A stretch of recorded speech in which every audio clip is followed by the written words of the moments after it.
Well, hello there. Thanks for joining us today for the BMC Proper Hand Placement Safety video. Here, you'll learn where you can safely put your hands and where you can't in the workplace. Think of this video as a karate / wrestling / cage fighting course for all kinds of cool self-defense moves in the BMC workplace. Utilize them and you'll save yourself from embarrassment in front of your coworkers. And more importantly, they will help you avoid serious injury. So what's our first maneuver? The grab, regrip, then go. What's key here is the regrip. Don't just slide your hand across the lumbar or any part of your body for that matter. Grab and regrip wearing full finger gloves. You should have them. Our next self-defense move has the catchy name Trust Building Hand-Arm Placement. The first thing to remember is do not choke up on the hammer. This will create fatigue because you're not allowing the hammer to do its job, and that can lead to accidents. So let the hammer carry its own weight. Next is proper placement of hands and arms while tapping metal truss plates.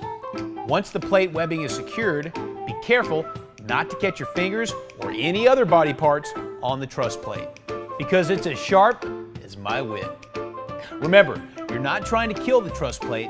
A slight tap on the truss plate will suffice. Easy does it, like your friend the hammer.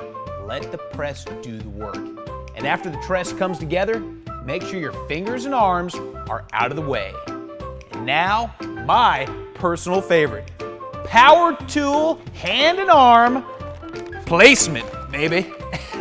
Let's face it, power tools are cool. We love them, but let's make sure they love us back by being careful with them. First thing we always do if you notice a defect, notify your supervisor and take the tool out of service immediately. If you find equipment that is not working, don't keep trying to use it. Unplug the tool, tell your supervisor, and put the damaged tool in timeout or retiring it to the lockout area so it can be taken in for service. If the tool is in proper working order, it's time to get down to business. I'd like to start by saying a few special words about that crowd pleaser, the pneumatic nailer, who also happens to be my professional wrestling name.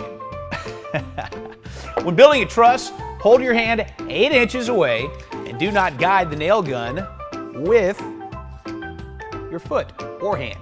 I once had an uncle who shot himself in the abdomen doing that. Notice I said, had an uncle? In fact, here's the Paradise tool. Boom! Invented by our own Paradise BMC location. When you use it, you don't even need to have your hand there. Nifty tool, nifty name. Paradise. Okay, and now my favorite part about my favorite part of this video, the power tool safety montage. Here's proper hand placement when using a circular saw, when using a table saw, and when using a chop saw. Now, back to safety. And to be more specific, box cutter safety. Box cutters are made to cut things, right? And while they were not made to cut you, they certainly can if you're not careful. When opening packaging, have your hand in the proper place and always cut away from yourself. Never pull a knife towards yourself. In fact, I highly recommend using a self-retracting safety knife because it automatically retracts after every cut. And now, lastly, but just as importantly, is one that doesn't get near the credit it deserves: metal banding safety. First, remember to always wear gloves because this stuff is sharp. It snaps and you can be seriously injured, and always be careful letting go of metal banding. It's like a rubber band and go crazy on you, cutting across your face, hand, arm, well, other unmentionables. Pay attention to the signs. I'll tell you what not to do. And there you have it. BMC proper hand placement.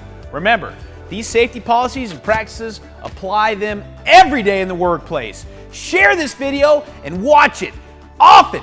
And let's make BMC a lean, mean safety machine. Oh. God. And remember, let's not do that in the workplace.